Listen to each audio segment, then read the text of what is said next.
नमस्कार दर्शकवृन्द, सगरमाथा टेलिभिजनको एसटिभी च्याटमा म यहाँलाई हार्दिक स्वागत गर्दछु। जीवराम भण्डारी। आज यहाँहरू सामुन्ने उपस्थित हुनुहुन्छ प्रेमवदा आचार्य काफ्ले। उहाँ पुराणविद हुनुहुन्छ। नेपाल संस्कृत विश्वविद्यालयमा प्राध्यापन पनि गर्नुहुन्छ। उहाँसँग आज म समग्रमा विक्रम सम्वत 2075 साल हिजोबाट बिदा भयो, विक्रम सम्वत 2076 साल प्रारम्भ भएको छ। विक्रम सम्वतको कुरा यो नयाँ पुस्ता, खास गरी हाम्रा विभिन्न क्षेत्रमा ज्ञान राख्ने व्यक्तिहरूले विक्रम सम्वतको महिमा, महत्त्व र यो सम्वतकै बारेमा हाम्रो पूर्वीय पक्षहरू, खास गरी नेपालमा प्रयोग हुने सम्वत, भारतमा प्रयोग हुने सम्वत, पश्चिमाहरूले प्रयोग गर्ने सम्वत, यो तिथि मिति यही विषयमा पनि म कुराकानी गर्नेछु। त्यसै गरी पूर्वीय संस्कृतिको नेपाल, खास गरी भारतवर्ष एउटा उद्गम स्थल हो, उद्गम हो भनेर भनिन्छ।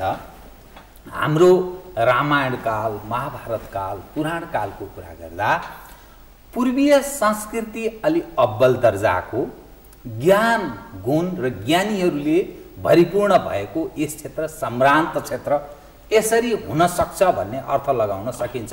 त्यो विविध पुराणहरू पढ्दा, रामायणहरूको बारेमा अलिकति जानकारी राख्दा, महाभारतकालीन ती युद्धहरूका बारेमा जानकारी राख्दा सम्भ्रान्त हो भनेर भन्ने अर्थ लाग्न सक्छ।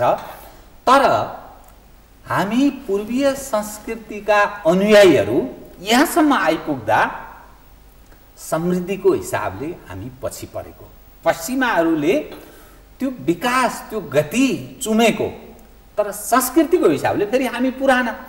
यो विविध खालको जुन तस्विर देखिएको छ यसको पछाडिको भेद पनि के हो? अनि नेपाल अब सबै हिसाबले हेर्दा, जनसाङ्ख्यिक हिसाबले, भूगोलको सबै हिसाबले हेर्दा अलि सानो देश, तर विविधता छ। विभिन्न जाति जनजातिहरूले फेरि आफ्नै खालका सम्मतका पनि कुरा गर्छन्। यो अलि बुझ्न, खास गरी नयाँ पुस्तालाई अलि बुझाउने ढङ्गले म उहाँसँग कुराकानी गर्नेछु। सर्वप्रथम म उहाँलाई स्वागत गर्छु। स्वागत छ यहाँलाई। धन्यवाद। अब मैले कहाँबाट प्रारम्भ गर्न चाहेँ भने नि, हजुर, विक्रम सम्वत 2076 साल आजबाट प्रारम्भ भयो।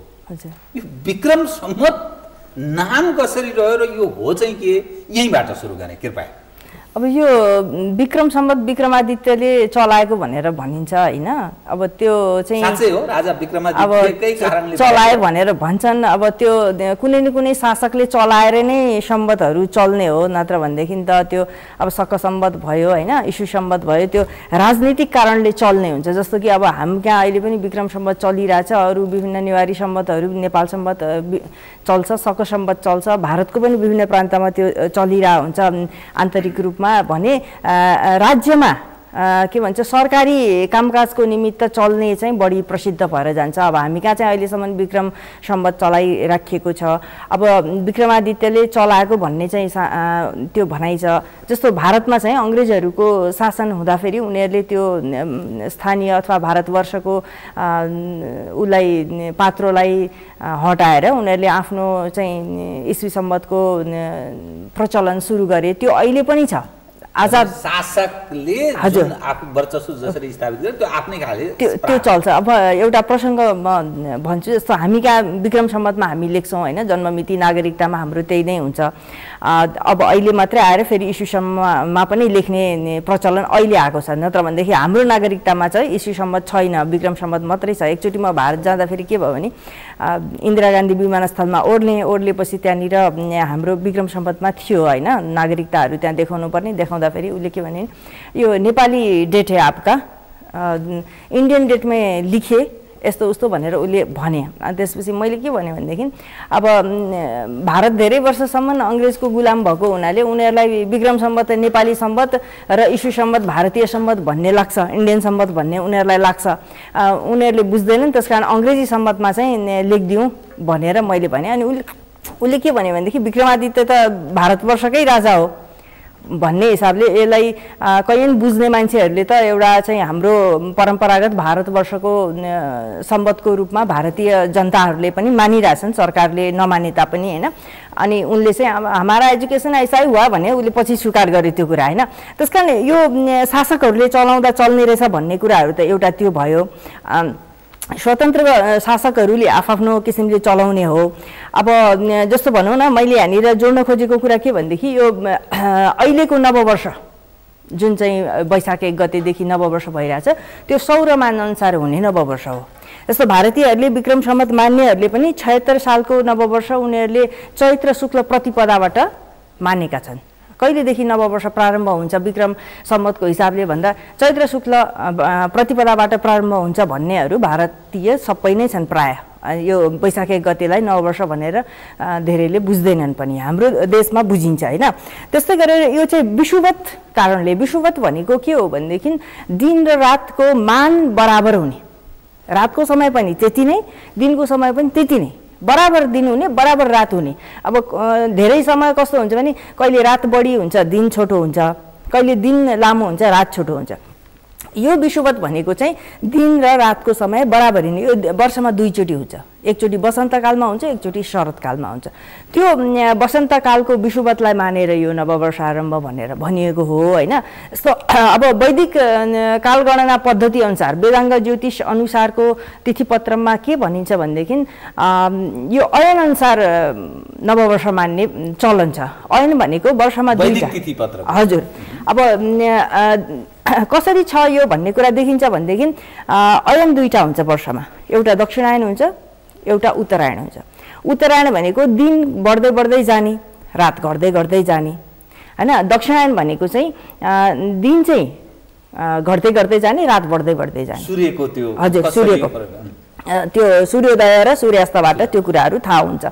अब यो कुराहरूमा अब जस्तो हाम्रो शास्त्रहरूमा के लेखिया छ, पुराणहरूमा पनि अन्त पनि भनेदेखि यो 2टा अयन देवताहरूको दिन र रात हो। दिव्य दिन पनि भन्छ यसलाई, दिव्य वर्षको गणना वैदिक कालमा अथवा चाहिँ भनौँ पुराणहरूमा पनि त्यो दिव्य वर्षका धेरै कुराहरू आउँछन्। जस्तो कि जस्तो 1 वर्ष भनेको देवताहरूको 1 दिन, जस्तो उत्तरायण चाहिँ दिन, दक्षिणायन रात, 1 अहोरात्र भनेर चिनिन्छ। जस्तो अब अहिले पश्चिमाहरूको प्रभावले मान्छेहरूले के भन्छ 12 बजे पछाडि अर्को दिन भनेर भन्छ होइन। हाम्रो नेपालको अस्पतालहरूमा पनि बच्चाहरू 12 वर्ष पछाडि जन्मियो भने अर्को दिनको डेट लेखेर दिन्छन्। यो चाहिँ अज्ञानता, 12 बजेपछि। अब हामी कहाँ त्यस्तो हुँदैन। हाम्रो पद्धति कस्तो हो वैदिकको भनेदेखि 1 अहोरात्रको 1 दिन गणना हुन्छ होइन। त्यो दिनको रातमा जन्मियो अथवा दिनमा जन्मियो भन्ने हिसाबले सूर्योदयदेखि अर्को सूर्योदय नहुँदासम्म अघिल्लो दिन मानिन्छ होइन। जस्तो अब आज 1 गते भयो, बिहान सूर्योदय भयो, अब भोलि बिहान सूर्योदय नहुँदासम्म यो 1 गतेको अहोरात्र मानिन्छ। 1 अहोरात्र यसरी मानिन्छ। जस्तो देवताहरूको अहोरात्र 1 वर्ष मानियो उत्तरायण र दक्षिणायन गरेर होइन। यो उत्तरायण मानिने कुरा चाहिँ के देखिन्छ यो वैदिक कालगणना पद्धति अनुसार भनेदेखि जस्तो कि सूर्यले दिन बढाउन सुरु गरेपछि, दिन बढ्न जुन दिन सुरु भयो, जस्तो अब भन्ने त सामान्यतया मकर सङ्क्रान्तिदेखि बढ्ने भनेर भनिन्छ। त्यो भनिए तापनि अहिले हामीले प्रकृतिमा हेर्दाखेरि त्यो मकर सङ्क्रान्तिभन्दा धेरै अगाडि फागुनकै 7 गतेतिर लगभग चाहिँ दिन बढ्न सुरु भएको हुन्छ र अलिकति घाम चर्को चर्को हुँदै जान्छ र माघ 1 गते त धेरै नै दिन लामो भइसकेको अनुभव हुन्छ हामीलाई। अब यो कालगणना पद्धतिले चाहिँ के गरे हुन्छ भनेदेखि त्यो दिन बढ्न सुरु भएको दिनदेखि उत्तरायण मानिन्छ। अब त्यसको सबैभन्दा नजिकको शुक्ल प्रतिपदा कुन हो त्यसलाई चाहिँ माघ शुक्ल प्रतिपदा मान्छ। त्यो माघ शुक्ल प्रतिपदाबाट नववर्ष आरम्भ हुन्छ, किनभने यो दिनको सुरुवात भयो देवताहरूको दृष्टिकोणले, उत्तरायणको सुरुवात भयो। सम्पूर्ण शुभ कार्यहरू उत्तरायणमा गर्ने पद्धति हुन्छ, दक्षिणायनमा गर्ने पद्धति हुँदैन। त्यसले गर्दाखेरि यो नववर्षारम्भ माघ शुक्ल प्रतिपदामा गरिनु अत्यन्तै उपयुक्त पनि देखिन्छ। त्यही दिनदेखि नववर्ष पनि मानिन्छ, किन एउटा उत्तरायणको सुरुवातको दिन भयो, अर्को देवताहरूको दिनको सुरुवात भयो र नववर्ष पनि त्यो मानिने भएको कारणले गर्दाखेरि त्यो मान्छेले हेर्दाखेरि चाहिँ प्रकृतिमा यस्तो उस्तो भनेर भन्छन् होइन, बसन्त आएपछि यस्तो भनेर भन्छन्, हरियाली भनेर भन्छन्। त्यो भने तापनि आध्यात्मिक दृष्टिकोणले वैदिक दृष्टिकोणले हेर्दाखेरि चाहिँ माघ शुक्ल प्रतिपदामा नववर्षारम्भ मानिन पर्छ भन्ने यो वेदाङ्ग ज्योतिषको धारणा छ। यो कसरी यो विक्रम सम्वतले त आफ्नो वर्चस्व स्थापित गरेछ, त्यो वैदिक तिथिपत्र जो आफ्नोपन भन्छ नि, फेरि परम्परा हामी आफ्नोपनमा गौरव गर्नुपर्छ भन्ने पक्ष पनि छ, त्यो कहाँबाट त्यो चाहिँ अवसान भएछ, अर्थात् त्यो नगन्ने भएछ, भूमिका सुन्ने भएछ? अब यो चाहिँ के देखिन्छ भनेदेखि यो विक्रम सम्वतको 4औं शताब्दीतिरै भनिन्छ प्राय होइन। यो विक्रमादित्यले सम्वत चलाए त्यो आफ्नो ठाउँमा छ होइन।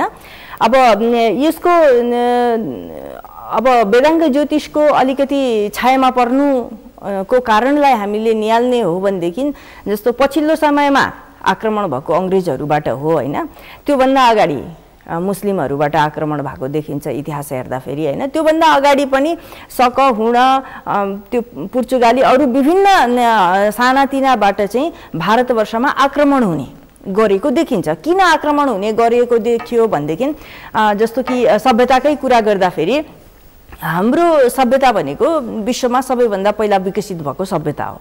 जब सभ्यता विकसित हुन्छ त्यहाँका मान्छेहरूले धेरै कुराहरू जानेका हुन्छन्। जीवनलाई एउटा सहज रूपमा अगाडि बढाउनको निमित्त, सुखद रूपमा अगाडि बढाउनको निमित्त विभिन्न विषयवस्तुहरूको आविष्कार गर्नेदेखि लिएर त्यसलाई सही ढङ्गले परिचालन गर्ने कुराहरू जानेका हुन्छन्। त्यो अर्थमा के भनिन्छ भनेदेखि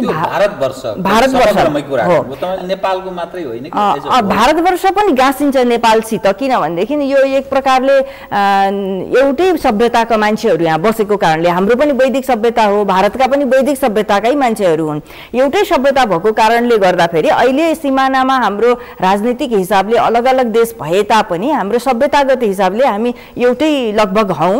जस्तो कि मिथिला सभ्यताको मिथिला देश केही नेपालपट्टि छ, उता पनि छ होइन। त्यसले गर्दाखेरि सभ्यताको दृष्टिकोणले हामी एउटै भएको कारणले यो समग्र एउटा जम्बुद्वीपलाई महादेश जस्तो भनौँ न, महादेश जस्तो भारतवर्ष भनेको एउटा भारत महादेश जस्तो पनि हो, भरतखण्ड भनेर भनिन्छ। यो पौराणिक कालको इन्डोनेसिया, श्रीलङ्का हो, त्यो धेरैहरू छ।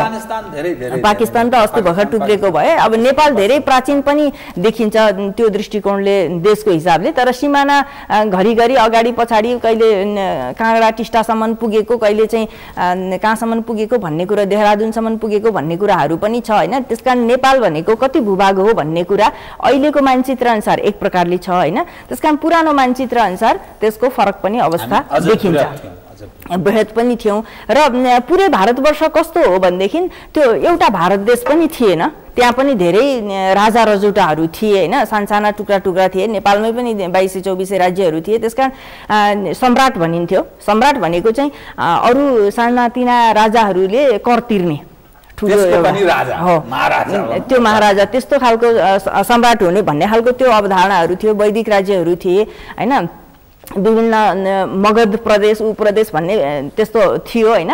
त्यो खालको अवस्थामा अब एक प्रकारले यी सबैलाई हामीले जोडेर हेर्न पर्ने हुन्छ, किनभने एउटै प्रकारको सभ्यताका हामीहरू भएको कारणले, एउटै चाहिँ विकासमा हामी बसेको कारणले गर्दा, एउटै पद्धतिमा हामी रहेको कारणले गर्दाखेरि सिमाना भौगोलिक हिसाबले विभिन्नता भए तापनि अहिले पो भारत र नेपाल भन्ने भए त। त्यो बेलामा त भारतवर्षभित्र नेपाल एउटा देश थियो भने मगध अर्को देश थियो होइन, काश्मीर अर्को देश थियो, अरू विभिन्न प्रान्तहरू भारतका छुट्टा छुट्टै देशहरू थिए नि त। पछि पो त अहिले पो त त्यसरी भएन होइन। अहिले पाकिस्तान अलग भयो त, पहिला त पाकिस्तान पनि भारतवर्षभित्रै पर्थ्यो होइन। त्यो कारण थियो। त्यसरी आक्रमण किन भयो भन्दाखेरि एउटा सभ्यतामा विकास भएको अवस्था भयो। त्यसले गर्दाखेरि वस्त्र निर्माण गर्ने पद्धति, जस्तो रेशमको वस्त्र निर्माण गर्ने पद्धति विश्वमै अद्भुत पद्धति थियो हामीहरूसँग, हाम्रो परम्परामा। त्यस्तै ऊनको वस्त्रहरू होइन, अनि त्यस्तै गरेर अन्नहरू जस्तो हाम्रो तराईको भूभाग र अब पहाडमा कम थियो होला, तर हाम्रो तराईको भूभाग र भारतीय भूभागमा पनि अन्नहरूको उत्पादनदेखि लिएर होइन, तेलहरूदेखि लिएर फलाम बनाउनेदेखि लिएर विभिन्न कुराहरूको उत्पादन जुन चाहिँ दैनन्दिन जीवनमा अत्यन्तै आवश्यक तत्त्वहरू हो, त्यसको व्यापारहरू चाहिँ भारतबाट धेरै विदेशमा हुने गर्थ्यो। त्यो हुँदाखेरि मैले सुनेअनुसार के हुन्थ्यो भनेदेखि रेशम वस्त्र 1 किलो छ भने 1 किलो सुन, त्यसरी व्यापार चल्थ्यो। अब त्यसरी व्यापार चल्दाखेरि त भारतवर्षमा सुन धेरै भयो नि। हाम्रो दन्तकथामा पनि असर्फीहरू पाथीले भरेको कथाहरू सुन्नमा आउँछ। त्यो त्यत्तिकै हुँदैन नि होइन, त्यो किसिमको हाम्रो चाहिँ एउटा सम्भ्रान्त परम्परा, समृद्ध सुसंस्कृत सम्पन्नता भएको, जस्तो कि पहिला दास दासीको पनि चलन थियो होइन, परम्परा थियो, अहिले पनि छ, त्यो प्रकार फरक छ, तर चाहिँ दास त छौँ नि हामी सबैजना होइन र, नेपालीहरू त दासै हुनको निमित्त बाइदिने स्थिति छ होइन। त्यस कारण दासमुक्ति त भएको छैन होइन। त्यो दास परम्परामा पनि के थियो भनेदेखि दास दासीहरूलाई खानपान पनि राम्रो उच्च स्तरीय दिने र उनीहरूलाई लुगा कपडा गहना होइन, सुनको चाहिँ पेटी बाँध्नेदेखि लिएर एकदमै त्यो अत्यन्तै उच्च कोटीको अवस्था दास दासीहरूको पनि थियो। उनीहरूको काम मात्रै मालिकलाई सेवा गर्ने हो, तर उनीहरू दुखी हुने, उनीहरू अभावग्रस्त हुने भन्ने चाहिँ थिएन। दास दासीहरूको पनि अवस्था अत्यन्तै राम्रो देखिन्छ हामी कहाँ, र दास दासीहरूलाई त्यसरी चाहिँ दुर्व्यवहार गर्ने पक्ष पनि हाम्रो शास्त्रमा कहीँ पनि छैन। अर्थात् सुसंस्कृत थियौँ हामी, समृद्ध थियौँ, इतिहासको त्यो कालखण्डको सम्झदा कि यो क्षेत्र त्यस्तो उद्गम रहेछ। अनि यसैमा म अलिकति थप्न चाहेँ, तपाईँ पुराणविद भएको हुनाले त्यो पुराण काल अनि महाभारत रामायण काल, यो जो कल्पना जुन गरियो, जुन हाम्रो इतिहासको त्यो साँचीको रूपमा छ नि, त्यस बेला पश्चिमाहरू एउटा कबिलाकालीन युग, अर्थात् उनीहरूको बडा अभिगत अवस्थाबाट उनीहरू गुज्रेका थिए। हामी त्यस्तो सुसंस्कृत थियौँ, त्यस्तो कल्पना हामी गर्थ्यौँ र त्यो चाहिँ वायुज्ञानमा चढेर हिँडेको कल्पना, अनि त्यसपछि अस्त्र, त्यो ब्रह्मास्त्रको कल्पना, त्यस्तो सबै गरिएको छ। हामी कहाँबाट चाहिँ बिग्रेछौँ? त्यसैमा म जोड्न खोज्दैछु, जस्तो दास दासीहरूको पनि त्यो अवस्था थियो। मैले भन्न खोजेको भने त्यति समर्थवान हाम्रो समाज थियो। त्यो समर्थवान समाज भइरहँदा पश्चिमी सभ्यताका मान्छेहरूमा त्यो विकास भइसकेको अवस्था थिएन। उनीहरूले खाद्य तत्त्व के हो भन्ने कुरा पनि जानेका थिएनन्। उनीहरूकोमा भर्खर अनुसन्धान भइरहेछ, कसरी खाने, कुन उ गर्ने, कसले स्वास्थ्यलाई कस्तो हुन्छ भन्ने कुराहरू। जबकि हाम्रो आयुर्वेदमा अत्यन्तै सूक्ष्म अनुसन्धान भएर यो यस्तो भाँडामा राखेको यस्तो गुण आउँछ, यस्तो आउँछ, यो ऋतुमा यो खाने, यो दिन यो खाने, रातमा यो खाने, यति बेला यो खाने, यस्ता अवस्थाका मान्छेले यो खाने भन्ने सम्पूर्ण अत्यन्तै सानो सूक्ष्म चाहिँ अनुसन्धान त्यो बेलामा भइसकेको छ। अत्यन्तै अहिले चाहिँ वैज्ञानिकहरूले त्यही कुरालाई प्रयोग गर्दै प्रमाणित गर्दै गएका हुन् उनीहरूले होइन। जस्तो कि अस्ति भर्खर मैले एउटा सुनेको थिएँ, जापानमा चाहिँ अब रातको अन्तिम चरणमा बिहानको झिसमिसेमै भनौँ न उठेर पानी 1.5 माना जति पिउने, 1 लिटर पानी पिउने, आधा लिटर पानी पिउने गर्दाखेरि सबै चाहिँ स्वास्थ्य रक्षा हुन्छ, रोग लाग्दैन भन्ने खालको अनुसन्धान भयो भन्ने कुराहरू प्रकाशमा आएको थियो। अब त्यो हाम्रो आयुर्वेदमा पहिल्यैदेखि छ होइन। निशान्ते चाहिँ पिबेत बारी होइन, निशाको अन्त्यमा बारी भनेको पानी पिउनुपर्छ। दिनान्ते चाहिँ पिबेत पय, दिनको अन्तिममा राति सुत्ने बेलामा दुध पिउनुपर्छ। भोजनान्ते पिबेत तक्रम, भोजनको अन्तिममा मोही पिउनुपर्छ। भोजनान्ते पिबेत तक्रम वैदेश्य किम प्रयोजनम, त्यहाँ चाहिँ चिकित्सकको कुनै आवश्यकता पर्दैन, यस्तो जीवनशैली अगाल्यो भन्ने खालको कुरा पहिले हाम्रो ऋषिमुनिले भनिसकेको कुरा उनीहरूले भर्खर अनुसन्धान गर्दैछन् होइन। अब त्यो समृद्ध समाजमा त सबै चिज हुने भयो। त्यो कारणले उनीहरूले यो धन देखे, हाम्रोमा धन देखे, समृद्धि देखे, त्यसकारण आक्रमणहरू धेरै भयो, लुट्नेहरूको सङ्ख्या धेरै आयो। त कयौँ उठमा हजारौँ लाखौँ करोडौँ उठमा लुटेर लगेको भन्ने इतिहासहरू पढिन्छ नि त होइन। अब त्यो खालको भयो। त्यो हुँदाखेरि के भयो भनेदेखि हाम्रो यो अध्ययनको परम्परा छिन्न भिन्न भयो। अब यो मैले यो अध्ययन किन चाहिँ हाम्रो शिथिल भयो भन्ने कुरामा जोड्न खोज्दैछु। त्यसरी आक्रमण हुन थालेपछि के भयो त, आक्रमणले मान्छेहरू भागाभाग पनि भयो। कयौँ मान्छेहरू अलिकति हिमालयतिर चढे, पहाडतिर चढे, उतातिर भागाभाग गर्नु पर्यो। आफ्नो ठाउँ छोडेर भाग्ने बित्तिकै उनीहरूको सामर्थ्य कमजोर भएर जान्छ होइन, कति बोक्न सकिन्छ होइन। त्यति मात्रै लिएर जानु पर्यो नि। अब त्यो स्थितिले गर्दा फेरि त्यो आक्रमणको स्थितिले गर्दा यो हाम्रो चाहिँ समृद्ध शास्त्रहरू अब उनीहरूले चाहिँ पश्चिमाहरूले के भन्छन् भने हामी पाषाण युगबाट यसरी विकसित हुँदै आएका हौँ भनेर भन्छन् आफूलाई। अब हामीहरू कहाँ चाहिँ हाम्रो सृष्टिमा त्यस्तो पाषाण युगबाट आएको भन्ने कुराहरू छैन। हामीलाई चाहिँ कस्तो छ भनेदेखि वेद भनेको अपौरुषेय छ। हाम्रो सिद्धान्त चाहिँ के छ भने जति पछाडि भयो त्यति कमजोर मान्छे उत्पन्न हुँदै जान्छन् भन्ने मान्यता छ। अब देखिया पनि त्यस्तै छ होइन, घटनाले त्यस्तो देखाइरहेको देखिया पनि त्यस्तै छ। किनभनेदेखि हामी कहाँ त्यो विशिष्ट ऋषिमुनि जस्तो मान्छेहरू अहिले छैनन् होइन। अब ऋषिमुनिहरू चाहिँ मन्त्रद्रष्टा र ऋषि बभुभु, त्यहाँ ऋषिकाहरू पनि छन् मन्त्रद्रष्टामा, महिलाहरू कमजोर छन् भन्ने कुराहरू देखिँदैन। ऋषिकाहरू पनि मन्त्र देख्नेहरू छन्, ऋग्वेदका कैयौँ मन्त्रहरू ऋषिकाहरूले देखेको महिलाहरूले देखेको भन्ने कुराहरू छ। अपौरुषेय छ, त्यो शाश्वत कुराहरू ऋषिहरूले देखेर त्यो मन्त्रको रूपमा जो चाहिँ साक्षात्कार गर्न सक्दैनन् त्यो ज्ञानमा, त्यो ज्ञान साक्षात्कार गर्न नसक्नेहरूलाई त्यो ज्ञान सम्प्रादु दिए भनेर भनिएको छ होइन। अब त्यसरी ज्ञानको परम्परा हामी कहाँ चलेको भन्ने मान्यता छ। त्यस कारण एउटा सानोबाट अनुसन्धान गर्दै अनि माथि माथि पुगेर विकसित भएको हाम्रो सामाजिक पक्ष नभएर हाम्रो चाहिँ उसमा जुन चाहिँ ऊ हो भौतिकता हो, त्यो भौतिकतामा त्यो चाहिँ संसारमा त्यो चाहिँ हाम्रो वातावरणमा हाम्रो स्थितिमा हाम्रो समाजमा देखिएको जुन शाश्वत भएको ज्ञान ऋषिहरूले देखेर ल्याए। त्यो नभएको चिज त कोही नै वैज्ञानिकले पनि आविष्कार गर्न सक्दैन। जस्तो कि अब अहिले हामी बोलिरहेछौँ यो चाहिँ घर घरमा देखिन्छ भन्ने कुराहरू पनि त्यो पहिलेदेखि थियो, पहिलेदेखि भएको कुरालाई नै अहिले विज्ञानले प्रमाणित गरेर अगाडि ल्याएको हो। यो देखिँदै नदेखिने स्थिति हो भनेदेखि उनीहरूले त्यो ल्याउन सक्दैन। जस्तो कि तिलबाटै तेल निस्किन्छ, बालुवा पिलेर तेल निस्किँदैन, किन तिलमा पहिलेदेखि तेल छ भन्ने एउटा हाम्रो सिद्धान्त छ। नभएको कुरा निस्किँदैन, भएकै कुरालाई हामीले त्यो निकाल्ने हो, नभएको प्रकृतिले नदिएको कुरालाई हामीले निकाल्न सकिँदैन होइन। त्यो खालको परम्परामा अब स्थिति के भयो त भन्दाखेरि अध्ययनको स्थिति कमजोर भएर गयो। त्यो सकहुँडको आक्रमणदेखि नै त्योभन्दा अगाडिकै आक्रमणहरूबाट सानोतिनो आक्रमणहरूबाट पनि हाम्रो सामाजिक अवस्थामा हाम्रो सामर्थ्यको अवस्थामा आक्रमण हुँदै गएपछि त्यो अलिकति अध्ययन कमजोर कमजोर हुँदै जाने भयो। त्यो के हुन सक्छ? त्यो कल्पना मात्रै गरिएको चिज थियो कि यो महाभारत रामायण र पुराण कालको जुन कुरा त्यो वास्तवमै थियो? त्यो के एउटा सपनाको रूपमा सपना मात्र, त्यो स्वप्न मात्रै थियो हो कि अथवा यथार्थपरक हुन सक्छ? किनभने यो लगभग 3-4 हजार वर्ष अगाडिको कुरा आयो अहिलेसम्म होइन, लगभग त्यति नै त होला। तपाईँ अलिकति विज्ञ भएको हुनाले यो विषय पनि अलि स्पष्ट पारिदिनुहोस्। अब अहिले आधुनिक उसले त त्यही नै भन्छ होइन, इतिहासहरूले त त्यही नै भन्छ। अब हामीले भन्दा चाहिँ वेदलाई हामी शाश्वत भन्छौँ, त्यो यति वर्ष अगाडिको अनादि भन्छ। अनादि भनेको जसको आदि नै छैन, कहिले हो सधैँ छ। फेरि एउटा कस्तो हुन्छ भने यो अनादि भन्नु चक्र जस्तो पनि हुन्छ।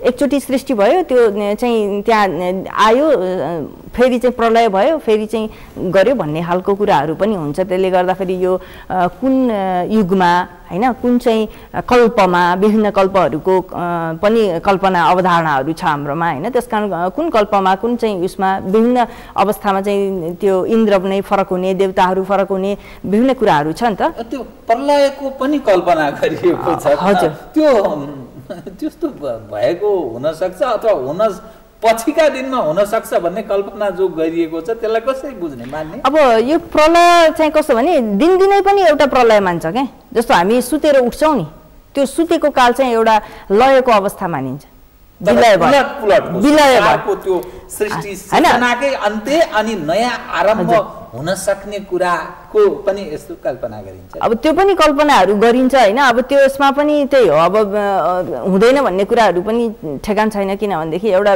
भीषण भूकम्प आउँदै चाहिँ सबै समाप्त हुन्छ होइन। पहाड निस्किन्छ, समुद्रमा पहाड निस्किन्छ, पहाडमा समुद्र हुन्छ भन्ने खालको पनि कल्पनाहरू छन् होइन। आगलागी हुन्छ, डढेलो लाग्छ, पुरै चाहिँ देशै डढ्छ भन्ने खालको कुराहरू पनि छन् होइन। विभिन्न लोकहरूको कुराहरू छ, सप्तलोकहरूको कुराहरू छ होइन। अब त्यसलाई हामीले कल्पना मात्रै भनेर लिने अथवा त्यसको चाहिँ तात्विक अर्थमा पनि हामी जानुपर्ने हुन्छ होइन। त्यसले के भन्न खोजेको हो भन्ने कुराहरूमा हामी जानुपर्ने हुन्छ। अब महाभारत रामायणका कुराहरू घटनाहरू सत्य तथ्य थिए कि थिएनन् भन्ने कुराहरू सिद्ध पुरुष ऋषि मुनिहरूले विद्वान विदुषीहरूले जुन चिजलाई हाम्रो समाजमा पस्कने प्रयत्न गरे अर्थात् पस्के हाम्रा पुर्खाहरूको ठुलो त्याग तपस्याको यो उपजै हो त्यो त्यत्रो समृद्ध त्यो कल्पना गरिएको छ अथवा यथार्थपरक छ। अब कसो भन्छ भने नि नयाँ खाले पुस्ता जो आफूलाई साइन्टिस्ट अर्थात् हामी वैज्ञानिक हौँ भन्छ त्यो पश्चिमाहरूले त्यो त्यसैलाई बेस बनाएर संसार चुमेका पनि छन्, संसारको सबभन्दा आफूलाई समृद्ध स्थापित पनि गरेका छन्। अब कहाँ कहाँ पुगिसके होइन, अझ थप अध्ययन अनुसन्धान गर्दैछन्। तर हामी चाहिँ त्यो अवस्थामा पुग्न सकेका छैनौँ। खास गरी पूर्वीयवालाहरू उनीहरूकै प्रविधिलाई काहीँ न काहीँ प्रयोग गरेर, जस्तो भारतले पनि केही प्रयोग गर्छ अलिकति, अब हामी त कहाँ हो कहाँ यो भाषण मात्रै गर्छौँ। त त्यो यथार्थलाई हेर्दा नि यो सपना मात्रै हो, देखेका हाम्रा पुर्खाहरूले देखेको सपना त्यो राम्रो चिज हो तर यथार्थ होइन। यो चाहिँ जीवन सम्मत अर्थात् जीवनका लागि यसको कुनै तुक छैन है। त्यसैले हामीले हाम्रो परम्परालाई मात्रै समातेर के गर्न सक्छौँ? त्यस कारण यो तुक छैन भन्ने दृष्टिकोण राख्छ कि उपभोक्तावादी छ नि, जस्तो जनैधारणदेखि लिएर हरेक चिजका यी कुरा के मतलब छैन भन्ने दृष्टिकोण राख्छ। अब यो कसरी नयाँ पुस्तालाई तपाईँ कसरी बुझाउनुहुन्छ? तुक छ भन्ने कुरा चाहिँ कसरी प्रमाणित हुन्छ भनेदेखि ऋषिमुनिले भनेका कुराहरू अहिले अनुसन्धान गर्दाखेरि सबै सत्य प्रमाणित भएको छ हैन। सबै सत्य प्रमाणित भएपछि जुनमा अनुसन्धान हामीले गर्न सकेका छैनौँ त्यो चाहिँ असत्य हो, तुक छैन भन्न पनि आधार भएन एउटा कुरा हैन। अर्को कुरा जनैधारण गर्दाखेरि तुक छ कि छैन भन्ने कुरामा हामीले पो अनुसन्धान गरेका छैनौँ त, पश्चिमाहरूले अनुसन्धान गरेका छन्। जनै कानमा बेरेर चाहिँ शौच गर्दाखेरि मुटु रोग कम लाग्छ भन्ने कुराहरू उनीहरूले अनुसन्धान गरेका छन् हैन। अब त्यस्तै गरेर विभिन्न कुराहरू छ, जस्तो कि अब ब्याक्टेरियाहरूको कुराहरू छ, जस्तो कि आँखाले नदेखिने कुरामा हामी विश्वास नगर्ने भन्छौँ। अब मसिनो कुराहरू उदके बहबह प्राण भनेर हाम्रो ऋषिहरूले भने, पानीमा धेरै प्राणीहरू हुन्छन्, पानी खाँदा पनि हिंसा हुन्छ भन्ने खालको कुराहरू ऋषिमुनिले भने। पानीमा त हामीले देखा छैन नि त, कसरी देखे त ऋषिमुनिले? अहिले त यन्त्र लाएर हेर्दा त देखिन्छ, प्रमाणित पनि भयो, यन्त्र लाएर हेर्दा देखिन्छ पनि। ऋषिमुनिहरूले भने नि त उदके बहबह प्राण भनेर हैन। त्यसकारण पानी खाँदा पनि हिंसा हुन्छ भनेपछि त हामीले नदेखिकन केही पनि छैन पानीमा भनेर खाए पनि त्यसमा चाहिँ प्राणीको हत्या त हुँदो रहेछ भन्ने कुरा त ऋषिमुनिले पहिले भनिसके त, त्यो कुरा अहिले त प्रमाणित भयो नि त। त्यसकारण हाम्रो मोटो आँखाले देख्न सकेन भन्दैमा त्यो सत्य थिएन भन्ने कुरा निराधार हुन्छ। अर्को एउटा कुरा कस्तो हुन्छ भनेदेखि शब्द प्रमाण अथवा आप्तवचन भन्ने प्रमाणको पनि अवधारणा हामी कहाँ छ। जस्तो भनौँ न अहिलेको युवाहरूले कतिजनाले चाहिँ आफ्ना मातापिता हुन् कि होइनन् भनेर डिएनए टेस्ट गरेर चाहिँ मातापिता हो रहेछन् भनेर विश्वास गरेछन्, र अथवा चाहिँ टेस्ट नगरेको प्रमाणित नभएको मातापितामा उनीहरूलाई शङ्कै लागिरहेछ कि छैन। कतिजनालाई शङ्का लागेछ, कतिजनालाई विश्वस्त छन् हैन, कतिजना विश्वस्त छन्, कतिजनालाई चाहिँ विश्वास लागेको छ, कतिजनालाई चाहिँ शङ्का लागेको छ। मलाई त लाग्छ धेरै 100% शङ्का गर्दैनन् होला, विश्वस्तै होलान्। 100% व्यक्तिहरू युवाहरू विश्वस्त होलान् कि उनका मातापिताले नै उनलाई जन्म दिएर हुर्काएको हो, उनीहरू चाहिँ कतैबाट चाहिँ ल्याइएर पालिएका होइनन् भन्ने कुरामा उनीहरू विश्वस्त होलान् हैन। सबै कुराहरू परीक्षण गरिरहन पर्दैन। त्यस्तै वेदलाई पनि के भन्छ नि शब्द प्रमाण भन्छ, आप्तवचन भन्छ। मातापिताले भनेको वचनलाई अहिले त अब एक थरी मातापिता पहिला अब कुपुत्रो जाए त क्वचिदपि कुमाता नभवती भनेको कुराहरू अब अहिले चाहिँ फेल खायो, कुमाता पनि निस्किन थाले हैन, जन्मिन बित्तिकै मारिदिने पनि निस्किन थाले, गर्भपतन गर्ने भ्रूण हत्या गर्नेको पनि लहर लाग्न थाल्यो हैन। त्यसले गर्दाखेरि अब कुमाता हुँदैनन् भन्ने कुरा पनि अब चाहिँ रहेन हैन। तर चाहिँ पहिला त त्यस्तो थियो नि त, सन्तानप्रतिको एउटा त परमेश्वरले अद्भुत मोह हालेको छ पितामातालाई, मायाले त्यो गर्छन्, मायाले गर्ने हो भन्छन्। माया मात्रै नभएर त्यहाँ कर्तव्यका कुराहरू पनि छन्। बाबुआमाले आफ्ना सन्ततिमाथि अपराध किमार्थ गर्न सक्दैन भन्ने यस्तो मान्यता थियो। अब चाहिँ त्यो मान्यता अलिकति घट्दै गयो। किन घट्दै गयो त भन्दा यस्तै उटपट्याङ कुराहरूले गर्दा। यो किन मान्ने, यो तुक छैन भन्दै जाँदाखेरि हाम्रो समाजमा एउटा चाहिँ के हुन्छ नि विशृङ्खलन आउँछ। एउटा कुरा त्यो आउँछ, अर्को कुरा के हुन्छ नि मान्छे दुखी हुन्छ। अहिले म देख्छु समाजमा मान्छे दुःखकै बढिरहेछ, बाढी आइरहेछ। दुःखको बाढी किन आइरहेछ भन्दाखेरि जस्तो कि एकअर्काप्रति विश्वास छैन, अझै पनि हामी कहाँ त पति पत्नी प्रति विश्वास छ हैन। अब धेरै त्यो घट्न थाल्यो। अब पश्चिमाको त्यो रोग यता सौरा रोगको रूपमा आइरहेछ। त्यो किन आयो त भन्दाखेरि यो तुक छैन भन्ने कुराहरूले आयो हैन। भन्न त हामी कहाँ पनि पहिलादेखि नै भनेको छ नि त हैन। नवारे पत्युः कामाय पतिः प्रियो भवति आत्मनस्तु कामाय पतिः प्रियो भवति नवारे पुत्रस्य कामाय पुत्रः प्रियो भवति आत्मनस्तु कामाय पुत्रः प्रियो भवति नवारे पशूनां कामाय पशवः प्रिया भवन्ति आत्मनस्तु कामाय पशवः प्रिया भवन्ति आत्मा वा अरे दृष्टव्य श्रोतव्य निधिध्यासितव्य भनेर त पहिला पनि भनेको छ हामीलाई हैन। आफ्नै लागि पति प्रिय हुने हो, आफ्नै लागि छोराछोरी प्रिय हुने हो, आफ्नै लागि धन सम्पत्ति प्रिय हुने हो। त्यसकारण आफू के हो सबै मेरो मेरो मेरो भनेको छ। म भनेको चाहिँ के हो त त्यसमा मको खोजी गर। म भन्ने आत्मतत्त्वको चाहिँ अनुसन्धान गर, आत्मतत्त्वलाई खोज। सबै चिज आफूलाई प्रिय हुन्छ, सबै कुरा पतिको लागि पति प्रिय हुँदैन, आफ्नो लागि प्रिय हुन्छ हैन। त्यो कुरा त हामीलाई ऋषिमुनिले भनिसकेका छन् नि त। त्यो हुँदा हुँदै पनि हाम्रो सम्बन्ध अत्यन्तै सुदृढ थियो हैन। त्यो सुदृढतालाई अब चाहिँ बिस्तारै बिस्तारै चाहिँ त्यो के भनेदेखि बाहिरी एउटा बोक्रे कुराहरूले बिगारिरहेछ। किनभनेदेखि यस्ता अमृतपूर्ण बाणीहरू सुन्न पाउँदैनन्, पढ्न पाउँदैनन्, संस्कारमा ल्याइँदैन। जस्तो त्यो संस्कार हराउँदै गएपछि पितामाता पनि अब घरबाटै निकालिन्छन्। बुढाबुढी भएपछि यिनीहरू काम छैन, थोत्रा वृद्धाश्रममा जाऊ। बडा महत्त्वपूर्ण कुरा भन्नुभयो तपाईले। हाम्रो जो संस्कार परम्परा मूल्य र मान्यता जसले हामीलाई एक ठाउँमा बाँधेर हामीलाई सुसंस्कृत बनाएर राखेको थियो, त्यो त्यागिदिँदाको परिणाम हाम्रो पछिल्लो समयमा समस्याग्रस्त अवस्थाबाट हामी गुज्रिरहेका छौँ। त्यसकारण लडाइँ झगडा यी सारा चिज हर चिजमा समस्या आएको छ। बडा महत्त्वपूर्ण कुरा त्यो कुरा। अब मातापिताले सन्तान जन्माउनुको उद्देश्य के हो त? त्यतिकै जन्मिएको हुँ भनेर म स्वतन्त्र हुँ भन्न पाइँदैन। स्वतन्त्र हुँदैन। जन्मिएको मान्छे त मातापिताबाट जन्मिएको हुन्छ, बाबुआमाको छोरा हुन्छ हैन, हजुरबा हजुरआमाको नाति पलाती हुन्छ हैन। त्यो भएको कारणले गर्दा फेरि हाम्रो त सन्तान जन्माउनेको उद्देश्य छ। पितृऋण देवऋण ऋषि ऋण तिर्नको लागि सन्तान जन्माउनु भनेर भन्छ। मोज मस्तीको निमित्त जन्माउनु, त्यो जन्मेको सन्तानले आफूलाई जे मन लाग्छ त्यही गर्नु, पशुवत जीवन बाँच्नु हैन। एउटा विपरीत लिङ्गीसँग मात्रै मतलब हिँडुल गर्नु, उनीहरूसँग आकर्षित हुनु, उनीहरूसँग समय बिताउनु, त्यतिकै निमित्त जीवन हो। एउटा चाहिँ अब मैले भन्नुपर्ने अर्को पनि एउटा कुरा के छ भनेदेखि हाम्रो जीवन पद्धति भनेको जहिले पनि धर्म अर्थ काम मोक्ष चारवटा पुरुषार्थलाई सन्तुलन गरेर बाँच्ने हाम्रो जीवन पद्धति हो। त्यो जीवन पद्धतिमा धर्म एक नम्बरमा आयो। धर्मपूर्वकको अर्थ, धर्मपूर्वकको कामको उपभोग गर्ने र मोक्षको साधना गर्ने हाम्रो जीवन पद्धति हो। अब धर्म छोडिदिएपछि, मोक्ष छोडिदिएपछि मान्छे अर्थ काममा मात्रै लाग्यो। अर्थ कामकै परिणाम हुन्छ विश्वभरि अपराधहरू हुने। अपराध जब हुन्छ त्यसमा सामाजिक दुःख पीडा अशान्ति वास्तवमा त्यसरी बढ्दै जाने हो। घरमा पनि बढ्दै जाने, बलात्कार हुँदै जाने। जस्तो कि एउटा उसमा रामायणमा श्लोक छ, नाहम जानामि केयूरे नाहम जानामि कुण्डले नुपुरे त्वभिजानामि नित्यम पादाभिवन्दना। त्यो लक्ष्मणले सीताजी खोज्ने क्रममा भनेका हुन्।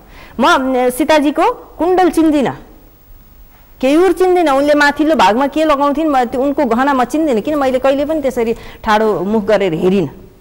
नुपुरे त्वभिजानामि, नुपुर म चिन्दछु, नित्यम पादाभिवन्दना म सधैँ खुट्टा ढोक्थेँ भाउजूको, त्यसकारण मैले उहाँको पाउजू चाहिँ चिन्छु, यो सीताको पाउजू हो भनेर लक्ष्मणले भनेका छन्। अब त्यसले के देखिन्छ भनेदेखि हाम्रो संस्कार संस्कृति आदरणीय व्यक्तिप्रति कति चाहिँ ऊ छ भन्ने कुराहरू देखिन्छ। महिलाहरूलाई त्यसरी चाहिँ हेर्ने, महिलाहरू आकर्षित भएर हिँड्ने। अब एउटा चाहिँ विभिन्न किसिमका महिलाहरू हुन्छन्, नगरवधुहरू पनि हुन्छन्, कुलवधु पनि हुन्छन्। नगरवधुहरूको छुट्टै पहिचान हुन्छ, छुट्टै वेशभूषा हुन्छ, छुट्टै परिस्थिति हुन्छ, कुलवधुको छुट्टै हुन्छ हैन।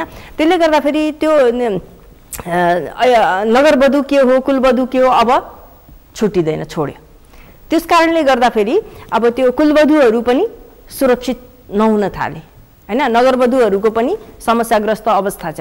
नगरवधुलाई पनि जथाभावी उपयोग गर्न त पाइँदैन हैन, शास्त्रले व्यवस्था गरेको छ उनीहरूको पनि। अब कुलवधुहरूको बेग्लै अवस्था छ, बालबालिकाहरूको बेग्लै अवस्था छ। उनीहरूलाई त बलात्कार गर्नेलाई त सिधै मृत्युदण्डै दिने भन्ने कुराहरू हाम्रो शास्त्रमा छ। जो अनिच्छुकहरूलाई दूषित गर्नेहरूलाई त्यस्तो खालको अवस्था छ।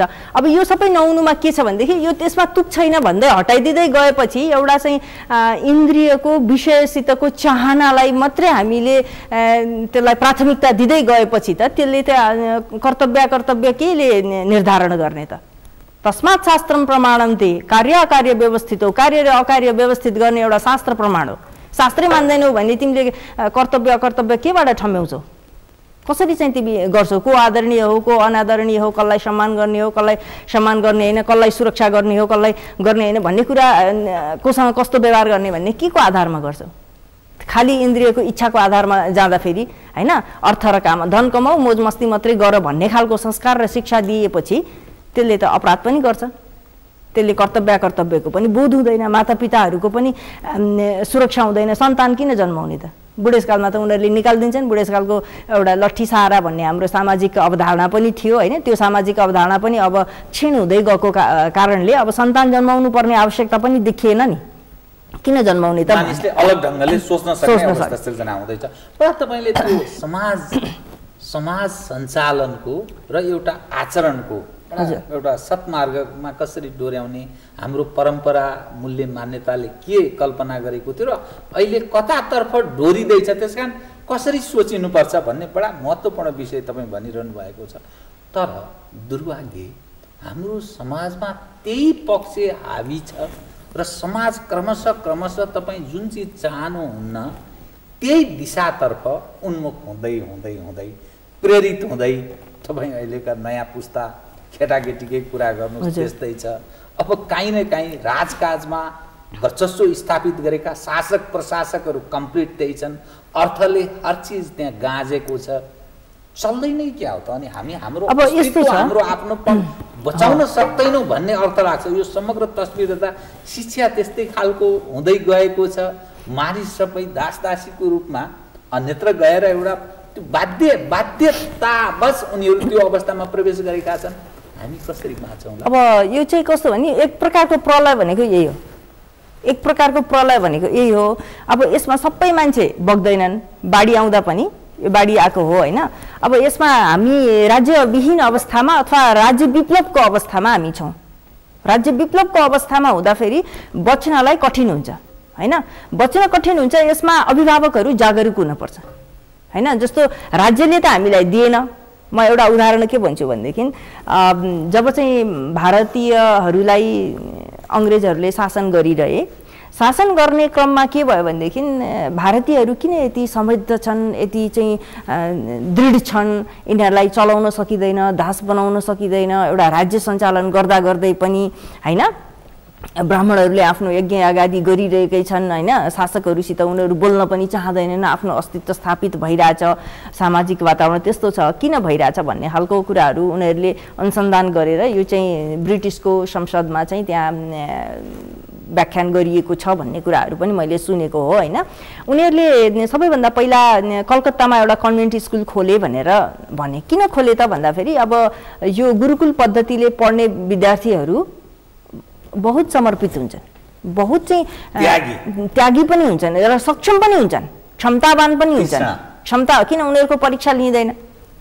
यति नम्बर आयो उति नम्बर आयो भनेर त्यो प्रमाणपत्र देखाउनु पर्दैन। त्यसले गर्दाखेरि उनीहरूको क्षमता नै प्रमाणपत्र भएको कारणले उनीहरू सक्षम हुने मात्रै उद्देश्य हुन्छ, सक्षम हुन्छन्। त्यो अवस्थामा उनीहरूलाई हामीले दास बनाइरहन, गुलाम बनाइरहन सक्दैनौँ। यिनीहरूको शिक्षालाई हामीले ध्वस्त पारेर हाम्रो शिक्षा लागू गर्नुपर्छ भनेर कन्भेन्ट स्कुल खोल्दाखेरि त्यहाँ कोही पनि भारतीय पढ्न गएन। नगएपछि राज्यले के गर्यो त भन्दाखेरि जो चाहिँ त्यो कर्मचारी छन्, अधिकारीहरू छन्, जागिरीहरू छन्, शासकहरूको तलब खाने, उनीहरूले चाहिँ त्यहाँ बच्चा पठाउनै पर्छ भन्ने खालको नियम बनाए। नत्र उसको जागिरी जान्छ भनेपछि पठाउने भए। त्यहाँ पठिए बच्चाहरू, पठिएपछि उनीहरू त्यहाँबाट उत्पादन पनि गरिए। उत्पादन भएकाहरूले फेरि जागिर पाए अङ्ग्रेज सरकारमा। त्यसपछि कन्भेन्ट स्कुलमा पढेपछि चाहिँ जागिर पाइन्छ, ठुलो मान्छे भइन्छ, ठुल्ठुला अधिकारीका छोराछोरी पढ्छन् भन्ने हिसाबले त्यो कन्भेन्ट स्कुलको, बोर्डिङ स्कुलको अवधारणाहरू बिस्तारै फैलिएर गयो। गुरुकुलहरू गैर कानुनी भनेर पनि घोषणा गरे। शिक्षा त्यसरी शिक्षा गरेर त्यो शिक्षा मात्रै होइन, त्यो संस्कार र संस्कृति पनि त्यो सिकाउने स्कुल हो हैन। त्यसले गर्दाखेरि अब अहिले सबैजनाले मोमबत्ती फुक्ने ह्यापी बर्थडे टु यु भन्ने केक काट्ने त उनीहरूको पद्धति हो नि। हाम्रो त अष्टचिरञ्जीवी पूजा गर्ने हो हैन। अष्टचिरञ्जीवी पूजा गर्ने भन्ने कुरा हामीले सम्झिँदैनौँ, कहिलेलाई थाहै छैन हैन। जन्मदिनको शुभकामना कसरी दिने, जन्मदिन कसरी मनाउने, अष्टचिरञ्जीवीले आशीर्वाद दिउन्, जीवन फलोस् फुलोस् भन्ने दीप बालेर उज्यालो बनाउने नभएर सबै बत्ती फुकेर अन्धकार बनाउने हैन, केक काट्ने जस्ता कुराहरू हामी कहाँ आउन थाल्यो हैन। त्यो चाहिँ त्यही कन्भेन्ट स्कुलकै प्रभाव हो। मम्मी ड्याडी भन्ने हैन, बाआमा भन्यो भनेदेखि यो पाखे हो भन्ने जस्तो हुने। अब त्यो त हाम्रो भाषा हो नि त हैन। त्यो खालको चाहिँ अवधारणाहरू आयो बाढी जस्तै। अब त्यो कुराहरू हाम्रो देशमा पनि आयो। अस्ति एकजनासँग कुरा भएको थियो, अनि यो राजा अनि संस्कृत अनि हिन्दू धर्म चाहिँ एउटा उसको हो भनेर उहाँले भन्नु। मैले के भने त्यो संस्कृत भाषा हिन्दू धर्मसित मात्रै आधारित छैन, यो विश्व भाषा हो, वैज्ञानिक भाषा हो। यो विश्वमा धेरै मान्छेले पढ्छन्, विश्वका धेरै देशहरूमा संस्कृत विषय पठन पाठन हुन्छ, विश्वविद्यालयहरूमा पनि। त्यसलाई हिन्दू धर्मसित मात्रै जोड्न मिल्दैन, तर हिन्दू धर्ममा पनि त्यसैबाट कर्मकाण्डहरू चाहिँ चल्छ, त्यो हो। अब राजा र संस्कृत भाषासित त्यति गहिरो सम्बन्ध हुन्थ्यो भने राजाकै पालामा 28 सालमा नयाँ शिक्षा लागू गर्दा 50 नम्बरको संस्कृत किन हटाए त, मलाई यसको उत्तर दिनुहोस् तपाईँले भनेर भने मैले। अनि उनले के भने भनेदेखि यो कहाँ प्रमाणित छ भने, तपाईँ नेपालको शिक्षाको इतिहास हेर्नुहोस् न, कहाँबाट खोजेर पढ्ने हो तपाईँले? नेपालको शिक्षाको इतिहास हेर्नुहोस्। 28 सालसम्म त्योभन्दा अगाडि एसएलसी दिनेहरूले 50 नम्बरको संस्कृत पढेका हुन्थे। त्यो समयमा किन हटाइयो? रहस्य त्यहाँ पत्ता लगाउनुहोस् तपाईँ। त्यहाँ त अहिले जस्तो दल पनि थिएन कि आन्दोलन गरेर हटाउन बाध्य पारिएको पनि थिएन। किन हटाइयो त भन्दाखेरि त्यो केही न केही षड्यन्त्र छ। नयाँ शिक्षा ऐन जसरी त्यो शिक्षा ऐन ल्याउनुमा षड्यन्त्र छ, कसै न कसैको हस्तक्षेप छ त्यहाँ। त्यतिकै भएको छैन, किनभनेदेखि यही हाम्रो संस्कार संस्कृतिलाई निमिट्यान्न पारेर पश्चिमी सभ्यतालाई यहाँ चाहिँ एकदमै व्याप्त बनाउनको निमित्त यस प्रकारको किलकाटा गरिएको छ। यसमा चाहिँ अब स्वयं अभिभावकहरू जागरुक हुनुपर्छ। जस्तो कि अब विभिन्न धर्मावलम्बीहरूले आफ्नो धर्मका विषयमा पढाउँछन् हैन, आफ्नो भाषा पढाउँछन् हैन, मद्रसा भनेर पढाइन्छ इस्लामहरूमा हैन। त्यस्तै गरेर हाम्रोमा पनि पठन पाठन हुन पर्यो। हाम्रो ज्योतिषको हो, वेदको हो, त्यो पठन पाठन हाम्रो परम्पराको, हाम्रो राष्ट्रिय कुरा पनि हो यो। अनि हाम्रो राष्ट्र केमा आधारित छ? राष्ट्र भनेको ढुङ्गो माटो होइन नि। राष्ट्र भनेको त त्यो देशमा बस्ने, त्यो भूभागमा बस्ने व्यक्तिहरूको भाषा, वेशभूषा, परम्परा, धर्म, संस्कृति सम्पूर्ण कुराहरू भनेको राष्ट्र हो। त्यो सबै समाप्त भइसकेपछि राष्ट्र भन्ने चिज रहेन नि। अब त्यो सबै समाप्त हुने क्रममा भएर मैले एक प्रकारले यो चाहिँ प्रलय हो, एक प्रकारले यो राष्ट्र विप्लवको अवस्था हो। अब हामीहरू जो राष्ट्रवादी छौँ उनीहरू जागरुक भएनौँ भनेदेखि नयाँ पिँढीहरूले सिक्न सक्दैन। अब नयाँ पिँढीहरू पनि कति चाहिँ चेतनशील छन्। धेरै मान्छे त के हुन्छन् भनेदेखि जहिले पनि थोरै मान्छे नै अध्ययनशील हुन्छन्, थोरै मान्छेहरू नै चिन्तनशील हुन्छन्। सबै मान्छेहरू त्यो हुँदैनन्। सबै मान्छेहरू के हुन्छन् भनेदेखि एउटा खाने लाउने, पशुवत जीवन बाँच्ने, रमाइलो गर्ने, अर्थकाम परायण हुने, एउटा भेडिया दशान जस्तो। अब थाहा छैन कि मान्छेलाई चाहिँ त्यो अभिनेता अभिनेत्रीहरूको पोसाकको अनुकरण गरे के हुन्छ, नगरे के हुन्छ भन्ने कुराले केही पनि अर्थ राख्दैन। आयो रे डिजाइन भनेपछि त्यो किन्ने के महँगो हालेर भए पनि। अलिकति पुरानो डिजाइनलाई पनि केही फरक पर्दैन हैन, सामान्य जहिले पनि चल्ने डिजाइनलाई पनि केही फरक पर्दैन हैन। नयाँ अहिले त यो आएको छ भन्ने खालको त्यही चाहिँ ग्रहण गर्दाखेरि त्यसले व्यापारीहरूलाई फाइदा पुर्याउने हो। आज तपाईँसँगको मेरो बडा एउटा मलाई कस्तो महत्त्वपूर्ण लाग्यो तपाईँसँगको आजको कुराकानी भने यो राज्य विप्लवको अवस्था हो। बाढी आएको छ तर सबै बग्दैन, कोही न कोही त त्यहाँ ठेकिन्छ र फलत अर्को अवस्था सिर्जना हुन्छ। तर समाजमा जुन अहिले अवस्था छ, संस्कृतिमाथि हाम्रो परम्परामाथि आक्रमण भएको छ, त्यो सालाखाला निमिट्यान्न पार्ने हिसाब किताबमा छ। आस्थामाथि प्रहार भएको छ, त्यो पनि कोल्याप्स समाप्त भएको अवस्था छ। शासक प्रशासक राजनीतिवृत्तका मानिसहरू एज होल त्यही समाजमा त्यही पक्ष तिनैको बाहुल्यता छ। अनि अन्तर्राष्ट्रिय वेब पनि छ। त्यो साँच्चै त्यो जङ्गारमा बाँच्न सक्ने, थेगिन सक्ने कोही रहला त्यस्तो? अब यस्तो छ, यसमा चाहिँ चेतनाकै कुरा हो। हामी राष्ट्रवादी छौँ, हामी सबै दास छौँ भने त सिद्धिन्छौँ हामी। अहिले नयाँ व्यक्तिहरू संस्कृत पढ्नलाई इच्छुक छन्, पैसा तिरेर पढिरहेछन्, ट्युसन पढिरहेछन्। अब यो चाहिँ पढ्नुपर्ने रहेछ भन्ने एउटा लहर पनि आइरहेको छ देशमा, नआएको छैन।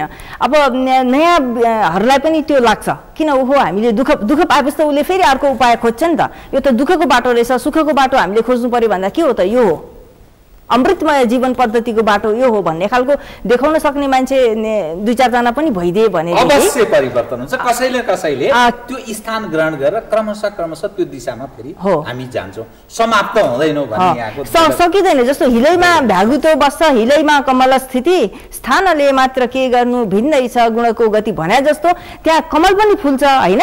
सबैलाई भ्यागुतो बनाउन पनि सकिँदैन, हिलो छ भन्दैमा भ्यागुतै मात्रै उत्पादन हुँदैन, त्यहाँ कमल पनि फुल्छन्। त्यसकारण देशमा राम्रा मान्छेहरू पनि हुन्छन्, त्यो जहिले पनि थोरै मान्छे नै हुने हो। राम्रा मान्छे जहिले पनि थोरै नै हुन्छन्, अध्ययनशील मान्छे जहिले पनि थोरै नै हुन्छन्, उनीहरूकै सुवासले भाषित हुने हो देश। अब तपाईँसँग अरू पनि कति विषय पुरा गर्न मन थियो, तर समयले यतिसम्म साथ दियो। अब मैले दर्शक वृन्दसँग एउटा माफी के माग्नुपर्छ भने 76 विशेष लेखेको त्यो विशेषै गल्ती रहेछ। जस्तो मेरो टेलिभिजनमै मैले आफ्नो थियो, त्यसमा चाहिँ मैले दर्शकसँग माफी मागेँ किनभने हेरिएन सबैले। हस्, कार्यक्रममा आइदिनु भयो, यो नयाँ वर्ष यसले सबैको कल्याण गरोस्। तपाईँलाई मुरी धन्यवाद छ कार्यक्रममा आइदिनु भएकोमा।